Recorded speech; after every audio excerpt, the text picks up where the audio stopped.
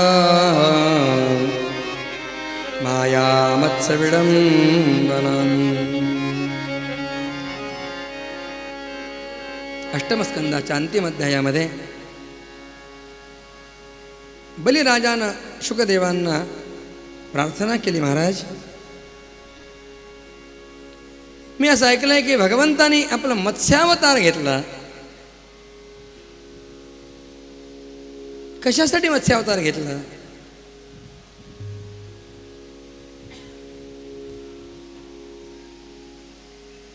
शुकदेव सांगतात, ऐक रे राजा, गोविप्रसुर साधूनां छंदसामपि चेश्वरः रक्षामिच्छंस्तनूर्धत्ते धर्मस्यार्थस्य चैव हि. राजन, गायी, ब्राह्मण, देव, साधू, वेद आणि धर्म यांचं रक्षण करण्यासाठी भगवान शरीर धारण करतात. गीतेतलं प्रसिद्ध वचन आहे, यदा यदा हि धर्मस्य ग्लानिर्भवति भारत अभ्युत्थानमधर्मस्य तदात्मानं सृजाम्यहम्. परित्राणाय साधूनां विनाशाय च दुष्कृतां धर्मसंस्थापनार्थाय संभवामि युगे युगे.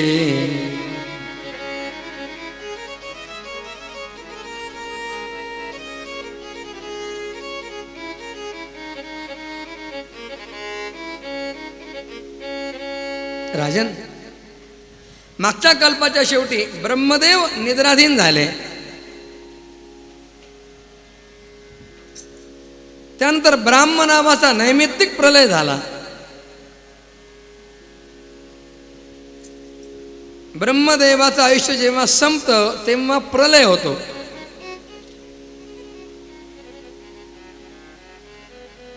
भूलोकातील सगळे लोक पाण्यामध्ये बुडालेले आहेत. आणि प्रलय कालामुळे ब्रह्मदेवाला झोप लागली. आणि त्याच वेळेला ब्रह्मदेवाच्या मुखातून वेद बाहेर पडले. तिथं एक हयग्रीव नावाचा दैत्य होता. त्या हयग्रीव नावाच्या दैत्यानं ते वेद चोरून घेतले.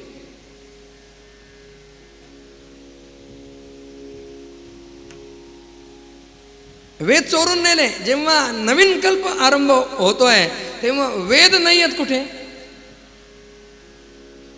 वेद जर नसतील तर वेदा वाचून जगनाटी कशी चालणार?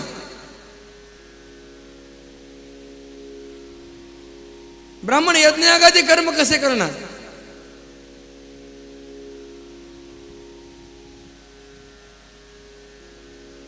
सगळ्या जगाचं हित चिंतणारी वेदमाऊली आहे.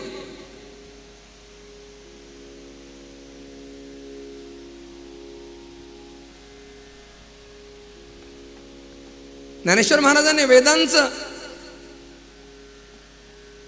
महत्व सांगताना, वेदांचा गौरव सांगताना ज्ञानोबराय बोलतात, पै अहितापासो निकाडिती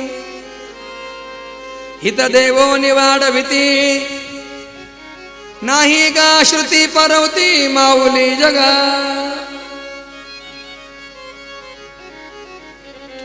प्रत्येक मनुष्य मात्राला हिताचा उपदेश करणारी वेद माऊली आहे.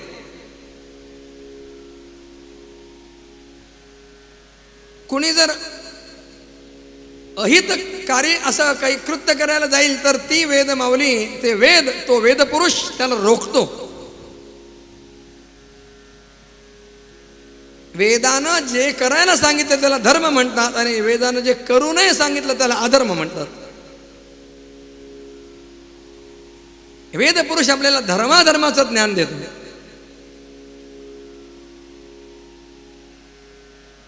जर अधर्माकडे मनुष्य गेला नाही तर त्याचं अहित होणार नाही. पण अहितापासून काढिती धर्माचा उपदेश करतात, हित देवोनी वाढविती नाही गा श्रुती परवती माऊली जगा.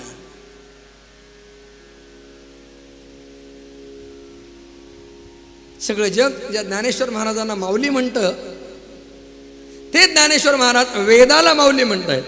नाही गा श्रुती परवती माऊली जगाला.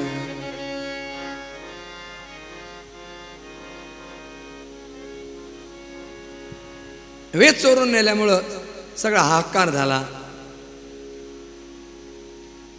आणि भगवान श्रीहरींनी हे जाणलं, त्या हैग्रीव दैत्याचं कृत्य, आणि भगवान श्रीहरींनी मत्स्यावतार ग्रहण केला.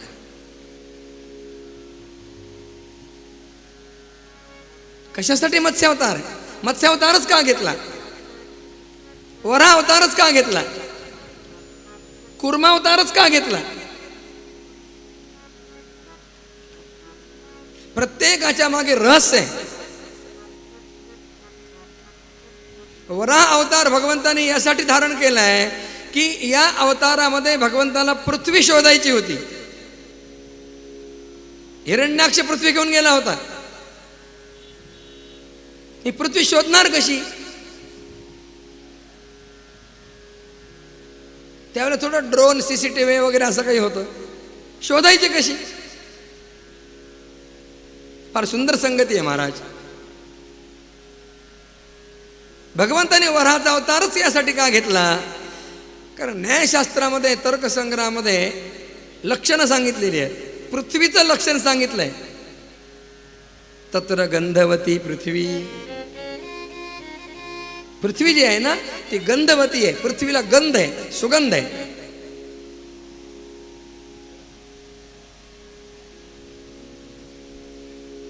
पहिला पाऊस पडला की मातीचा सुगंध सगळीकडे पसरतो बघा. मृदगंध ज्याला म्हणतात. पृथ्वी गंधवती, गंधवती. पृथ्वीला वास आहे, विशिष्ट वास आहे.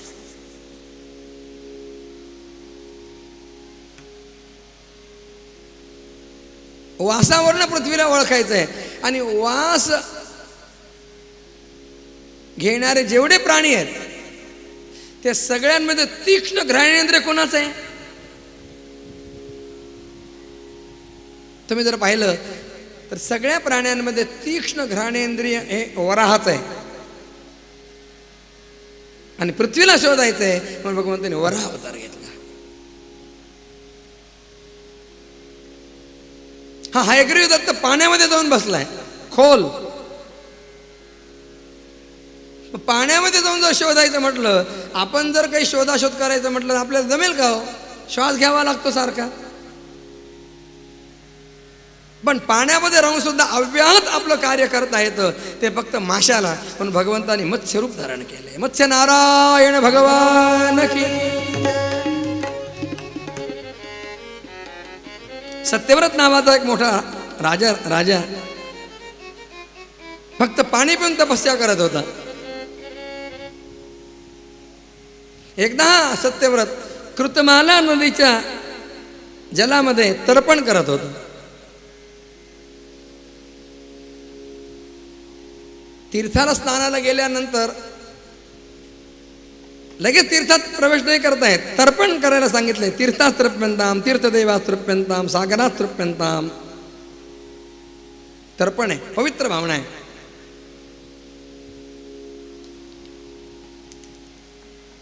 सत्यव्रत तर्पण करतो आहे, ओंजळीनं जल समर्पण करतो आहे. आणि हे तर्पण करता करता त्याच्या ओंजळीमध्ये एक छोटीशी मासोळी आली.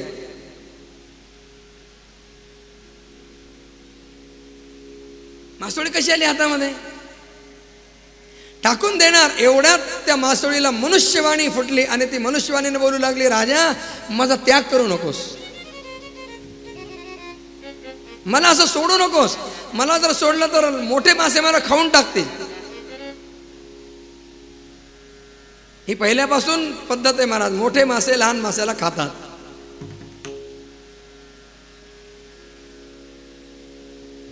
राजाने विचार केला ही मासोळी मनुष्यवाणीने बोलते, जाऊ द्या हिचं रक्षण केलं पाहिजे. म्हणून राजाने काय केलं, आपल्या कमंडलमध्ये ती मासोळी टाकली. 2-3 मिनिटांमध्येच त्या मासोळीने आवाज द्यायला सुरुवात केली, राजा अरे मला इथं पाणी पुरत नाहीये. राजानं पाहिलं ती मासोळी कमंडलूच्या आकाराची झाली. अरे विलक्षणच आहे.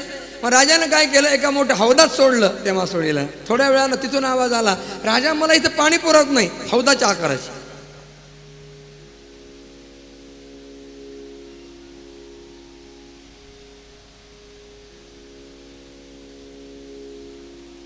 महाकाय स्वरूप धारण केलं त्या मासोळीने. शेवटी राजानं विचार केला, आता समुद्रात सोडण्याशिवाय पर्याय नाही. आणि राजानं त्या माशाला समुद्रात सोडलं. समुद्रात सोडल्यानंतर त्या माशानं राजाला सांगितलं, राजा आजपासून 7व्या दिवशी महाप्रलय होईल, 7 समुद्र एक होतील, सगळी सृष्टी पाण्यामध्ये बुडून जाईल, फक्त तू वाचशील. राजा पाण्यामध्ये तू असताना समोर एक नौका येताना दिसेल, त्या नौकेमध्ये सप्तर्षी बसलेले असतील. तू काय कर, त्या नौकेमध्ये चढ. थोड्याच वेळामध्ये तुझ्या त्या नौकेजवळ एक महाकाय असा मासा येईल, त्याला एक शिंग असेल. तू काय कर, त्या माशाला तुझ्या त्या नौकेची दोरी सुकाणू अडकून दे, बांधून दे, तुझं रक्षण होईल. मासा निघून गेला. सांगितल्याप्रमाणे बरोबर 7व्या दिवशी महाप्रलय झाला.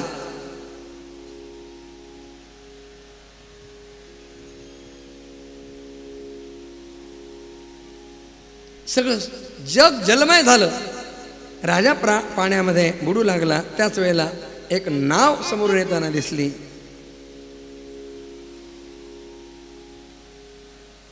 राजा त्या नावामध्ये चढला आणि त्या नौकेचा सुकाणू माशाच्या शिंगाला अडकवला. आणि राजानं ओळखलं, हा मासा सामान्य नाही आहे. त्यानं ओळखले माझे प्रभू आहे. राजानं त्यांची स्तुती केली आहे. अनाद्य विद्योपोतात्मसंविदस्तन्मूल संसार परिश्रमातुरा यदृच्छये हो पसृताय माप्नुयुर्विमुक्तुदो न परमो गुरुर्भवान्. देवा, आपण सामान्य नाही आहात. जगातील जीवांचं आत्मज्ञान अनादि अविद्येमुळे झाकलं गेलेलं आहे. आणि याचमुळे ते संसारातील अनंत दुःखाच्या भारानं त्रस्त होत आहेत. जेव्हा आपल्या इच्छेनं ते आपल्याला शरण येतात, तेव्हा ते आपल्याला प्राप्त करून घेतात. म्हणून आम्हाला मुक्ती देणारे परमगुरु तुम्ही आहात. ज्याप्रमाणे आगळीमध्ये तापल्यानं सोन्या चांदीतला मळकट भाग नाहीसा होतो आणि त्यांचं खरं स्वरूप दिसू लागतं, त्याप्रमाणे आपल्या ज्यांच्या सेवेनं जीव आपल्या अंतःकरणातील अज्ञानरूपी मळ धुवून टाकतो आणि आपल्या खऱ्या स्वरूपात स्थिर होतो, ते आपण सर्व शक्तिमान अविनाशी प्रभू आहात. आम्ही तुम्हाला प्रणाम करतो.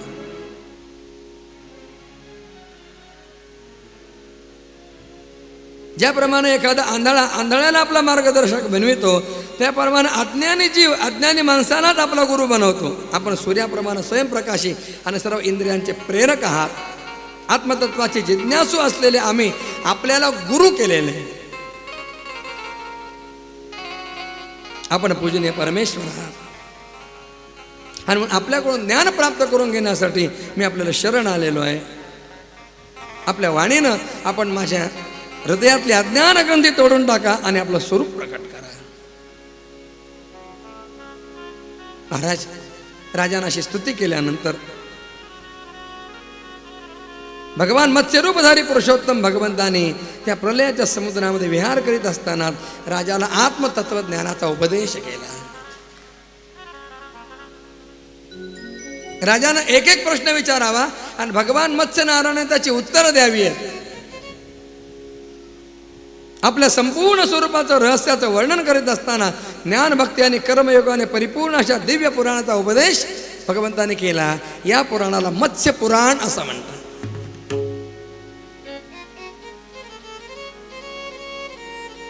त्यानंतर प्रलयकाल संपला. ब्रह्मदेव उठले. भगवान मत्स्यनारायणाने पोहत पोहत तो हयग्रीव पाण्यामध्ये लपलेला होता, त्याच्या जवळ जाऊन त्याला ठार केलं आणि त्याच्या जवळचे वेद घेऊन ते ब्रह्मदेवांना लिहिले. आणि त्यानंतर सत्यव्रत राजा या कल्पामध्ये वैवस्वत नावाचा मनु झाला आणि नवीन कल्पाचा आरंभ झाला. केशव धृतमीन शरीर जय जय देव हरे. भगवंतानी मीन शरीर धारण केलंय, माशाचं शरीर धारण केलंय. कशासाठी? वेदांचा उद्धार, वेदांचं रक्षण करण्यासाठी. हे बघा, वेद अखिल धर्माचं मूल आहे. वेदो किलो धर्म मूलम. मुळाचं जर रक्षण झालं तर वृक्षाचं रक्षण होईल. छिन्ने मुले नैव शाखान वृक्ष. मूळ जर नष्ट झालं तर झाडही राहणार नाही आणि शाखाही राहणार नाही. मग सगळ्या धर्माचं मूल वेद आहे, म्हणून वेदाचं रक्षण या ठिकाणी झालं पाहिजे. वेदाचं रक्षण हे खऱ्या अर्थानं धर्माचं रक्षण आहे. आमचे स्वामीजी नेहमी सांगत असतात की एखाद्या वेळेला जगामध्ये इंजिनियर लोकांची कमतरता झाली. आपल्या भारतात इंजिनियर लोक कमी पडले, दुसऱ्या देशातून इंजिनियर मागवू शकू. डॉक्टर लोक कमी पडले, दुसऱ्या देशातून डॉक्टर मागू. पण वैदिक जर कमी पडले तर वैदिक हे आपल्याशिवाय इतरत्र कुठेच नाही आहे. म्हणून भारत देश हा त्या ठिकाणी वैदिकांचा देश आहे, वेदाचा देश आहे.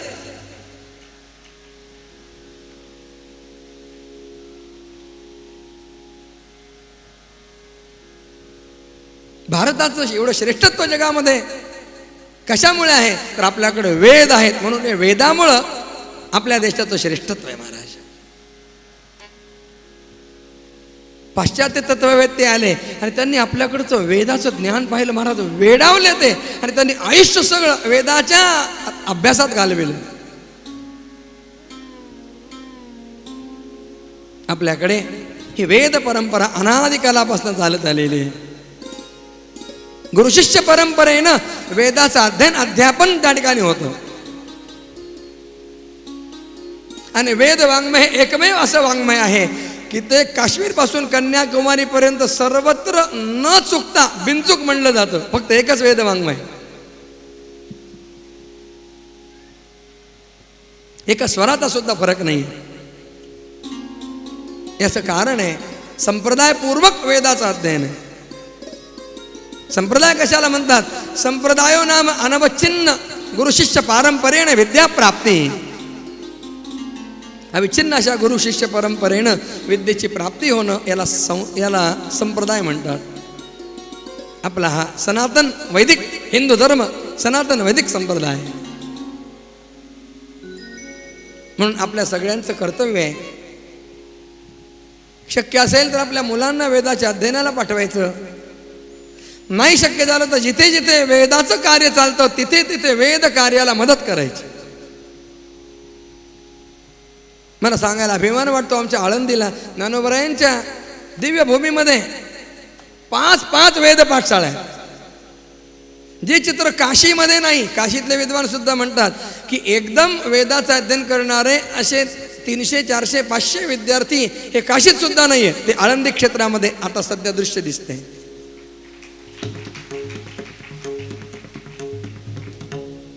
म्हणून काही लोक आळंदीला देवाची आळंदी म्हणण्याच्या ऐवजी वेदाची आळंदी म्हणतात. ज्ञानेश्वर महाराजांची वेदावर खूप निष्ठा आहे. आपल्या नागपूरमध्ये सुद्धा वेद पाठशाळा चालतात. जुनी भोसला वेद पाठशाळा होती. आम्ही पाठशाळेत शिकत असताना इथे काही विद्यार्थी नानाशास्त्री मुळे वगैरे यांच्या अध्ययनात, त्यांच्या मार्गदर्शनात अभ्यास करत असत. भोसला वेद पाठशाळा. वैकुंठवासी पत्राळे गुरुजी यांनी सुद्धा पुष्कळ काळ वेदाचं अध्यापन केलं आणि त्याच पावलावर पाऊल टाकून त्या ठिकाणी आमच्या पाठशाळेचा छात्र वेदमूर्ती सागर शर्मा यांनी नुकतीच फार चांगली वेद पाठशाळा आपल्या नागपुरामध्ये सुरू केलेली आहे. वेदमूर्ती लिगदे गुरुजी यांची सुद्धा पाठशाळा नागपुरामध्ये आहे. नागपूरला वेद पाठशाळांचा जुना इतिहास आहे. वैकुंठवासी परमश्रद्धे मनोहर शास्त्री दीक्षित गुरुजी जे आमची परीक्षा घ्यायला यायचे ते सुद्धा नागपूरमध्ये त्या ठिकाणी फार चांगलं वेदाचं वातावरण त्यांनी निर्माण केलं. भगवंताने स्वतः वेदाचं रक्षण करण्यासाठी मत्स्यावतार ग्रहण केला. म्हणून वेदावर निष्ठा ठेवून वेद कार्याला त्या ठिकाणी आपण मदत केली पाहिजे. वेद कार्य आपण पुढे चालविलं पाहिजे, हे आपलं सुद्धा कर्तव्य आहे. भगवान परमात्मा श्रीहरींनी वेदाच्या रक्षणार्थ मत्स्यावतार ग्रहण केला. प्रलय पयसे धातू सुप्त शक्तेर्मुखेभ्यः श्रुतिगणमपनीतं प्रत्युपादत्त हत्वा दितिजम कथयद्यो ब्रह्म सत्यव्रतानां तममखिल हेतुं जिम्ममीनन्नतोऽस्मि. मत्स्य नारायण भगवान की जय. यानंतर इथे अष्टम स्कंद संपतो, नवम स्कंदाला आरंभ होतो. आइए भगवान का नाम गाते हुए हम नवम स्कंद में प्रवेश करते हैं. राधे राधे राधे गोविंद गोविंद राधे राधे गोविंद गोविंद राधे राधे राधे गोविंद गोविंद राधे राधे राधे गोविंद गोविंद राधे राधे राधे गोविंद गोविंद राधे राधे राधे गोविंद गोविंद राधे गोविंद राधे गोपाल राधे गोविंद राधे गोपाल राधे गोविंद राधे बोलो गोपाल राधे. सब गाइए. राधे बोलो गोपाल राधे राधे राधे गोविंद गोविंद राधे राधे राधे गोविंद गोविंद राधे राधे राधे गोविंद गोविंद राधे राधे राधे गोविंद गोविंद राधे गोविंद राधे गोपाल राधे गोविंद राधे गोपाल राधे गोविंद राधे बोलो गोपाल राधे गोविंद राधे बोलो गोपाल राधे राधे राधे गोविंद गोविंद राधे राधे राधे गोविंद गोविंद राधे राधे राधे गोविंद गोविंद राधे राधे राधे गोविंद गोविंद राधे गोविंद राधे गोपाल राधे गोविंद राधे गोपाल राधे गोविंद राधे बोलो गोपाल राधे गोविंद राधे बोलो गोपाल राधे राधे राधे गोविंद गोविंद राधे राधे राधे गोविंद गोविंद राधे राधे राधे गोविंद गोविंद राधे राधे राधे गोविंद गोविंद राधे गोविंद राधे गोपाल राधे. सब गाइए. राधे गोपाल राधे गोविंद राधे बोलो गोपाल राधे गोविंद राधे बोलो गोपाल राधे गोविंद राधे बोलो गोपाल राधे गोविंद राधे बोलो गोपाल राधे राधे राधे गोविंद गोविंद राधे राधे राधे गोविंद गोविंद राधे राधे राधे गोविंद गोविंद राधे राधे राधे गोविंद गोविंद राधे गोविंद राधे गोपाल राधे जय हो. गोविंद राधे बोलो गोपाल राधे गोविंद राधे बोलो गोपाल राधे राधे राधे गोविंद गोविंद राधे गोविंद राधे राधे राधे गोविंद गोविंद राधे राधे राधे गोविंद गोविंद राधे राधे राधे गोविंद गोविंद राधे राधे राधे गोविंद गोविंद राधे राधे गोविंद गोविंद राधे राधे राधे गोविंद गोविंद राधे अनंत कोटि ब्रह्मांड नायक नारायण सच्चिदानंद सद्गुरु श्री ब्रह्म चैतन्य महाराज की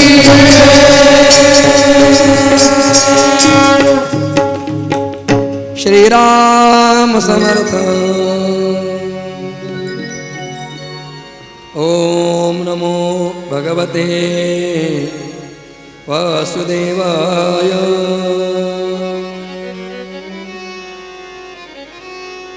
राजोवाच मनवन्तराणि सर्वाणि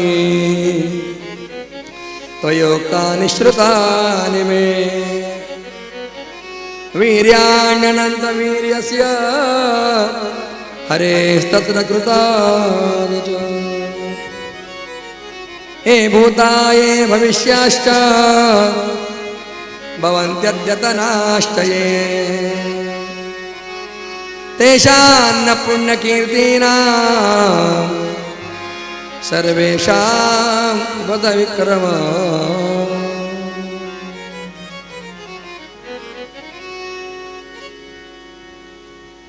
नवमस्कंदामध्ये राजा परीक्षितानं शुकदेवांना प्रार्थना केली, महाराज आपल्या मंगलमय वाणीनं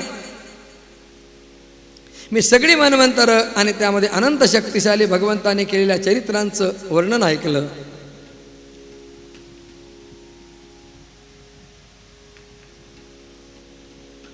महाराज मला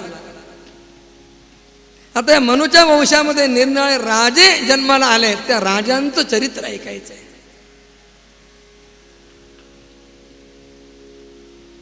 वैवस्वत मनुच्या वंशामध्ये होऊन गेलेल्या आणि सध्याच्या आणि पुढे होणाऱ्या सगळ्या पुरुषांच्या पराक्रमाचं वर्णन मला ऐकवा.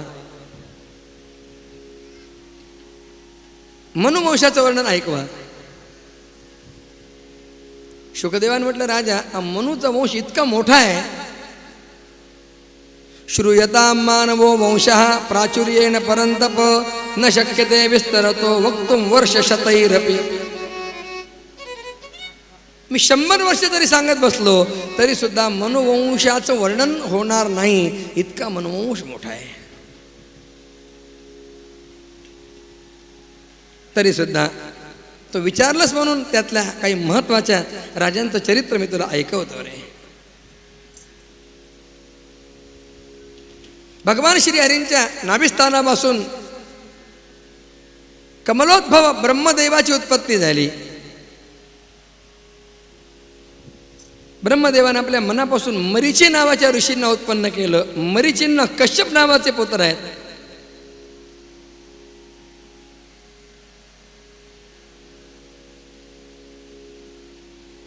त्यांना दक्षकन्या आदितीपासून विवस्वान नावाचा पुत्र झाला.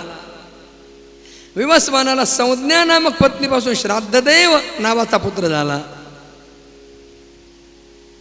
राजा, या श्राद्धदेवाला श्रद्धा नावाची पत्नी आहे, त्या श्रद्धेपासून 10 पुत्र झाले. इक्ष्वाकु, नृग, शर्याती, दिष्ट, दृष्ट, करुष, नरिशंत, प्रशद्र, नवग आणि कवी. राजा अगोदर या वैवस्वत मुलाला पुत्र नव्हता, म्हणून त्यानं वसिष्ठ महामुनींच्याकडून संतान प्राप्तीसाठी मित्रावरून देवतेचे एक इष्टी केली.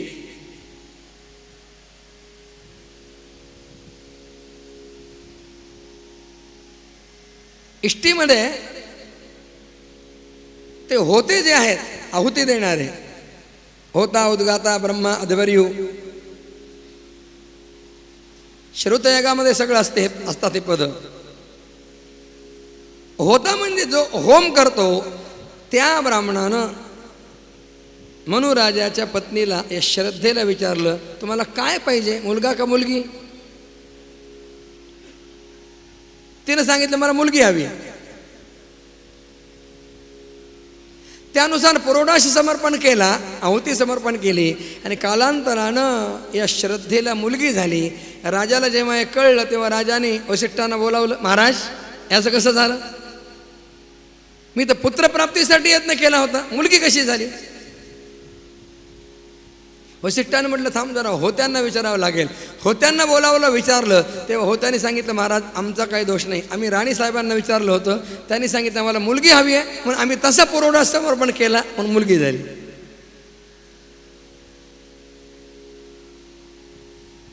म्हणजे राजाला पाहिजे होता मुलगा आणि राणीला पाहिजे होती मुलगी. याच्यातून एक गोष्ट आपल्याला लक्षात घेता येते की नवरा बायकोचं व्यवहारात किती भांडण असू द्या, पण ते परमार्थामध्ये जेव्हा एखाद्या पूजेला बसतील तेव्हा त्या दोघांचं मानसिक ऐक्य पाहिजे.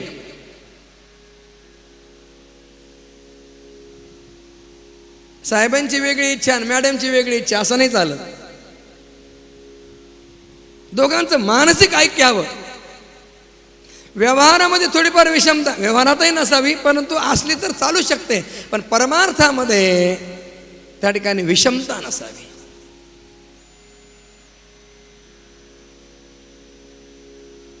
दोघांचं मन किंवा दोघांची मानसिकता ही ऐक्याला पावलेली असावी.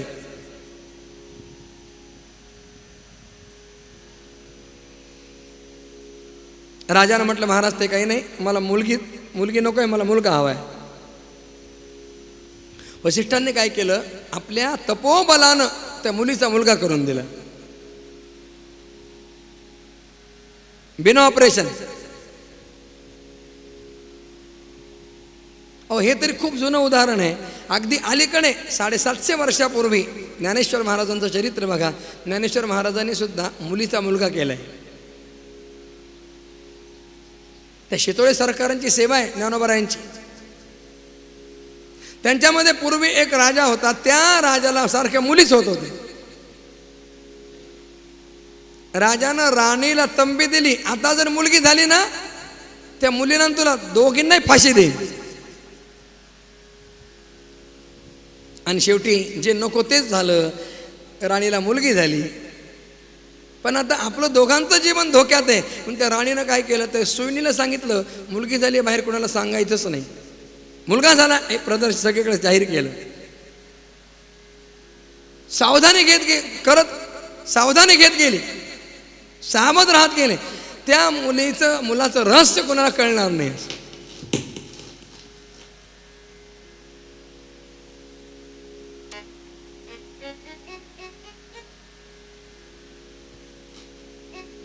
ती मुलगी मोठी झाली. आता राजा मुलगाच म्हणून सगळं समजत होता. विवाह ठरविला, विवाह झाला सुद्धा. आणि मग नंतर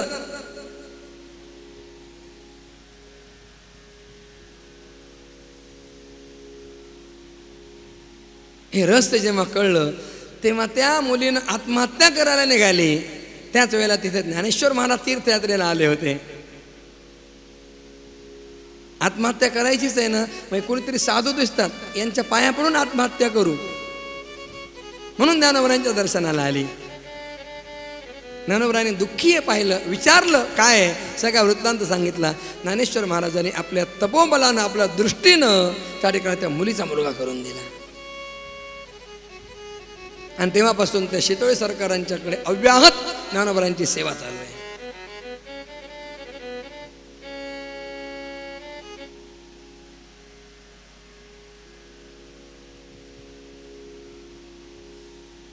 तपोबलानं हे सगळं साध्य आहे.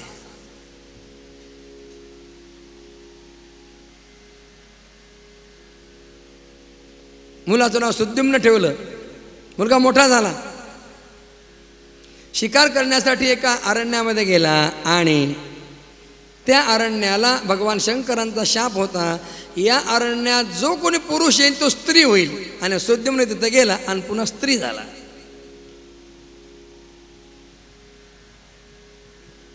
त्याचा घोडा होता, त्याची सुद्धा घोडी झाली. तिथं चंद्राचा पुत्र बुध आला. बुधानं त्या स्त्रीरूपधारी सुद्युम्नाला पाहिलं तिचं नाव इला ठेवलं. तिला आपल्या घरी नेलं, संसार सुरू झाला. आणि त्या इलेपासून त्या बुधाला एक मुलगा झाला पुरुरवा नावाचा. त्या पुरुरव्यापासून पुढे चंद्रवंश वाढला. यानंतर सुद्युम्न आपल्या गुरु वसिष्ठांच्याकडे आला. त्यांना सगळं सांगितलं. महादेवांकडे घेऊन गेले. महादेवाने म्हटलं सगळा शाप खोटा होणार नाही, मी थोडासा बदल याच्यात करतो. हा काही दिवस स्त्री राहील आणि काही दिवस पुरुष राहील. आता कसं जमायचा मेळ, काही दिवस स्त्री काही दिवस पुरुष.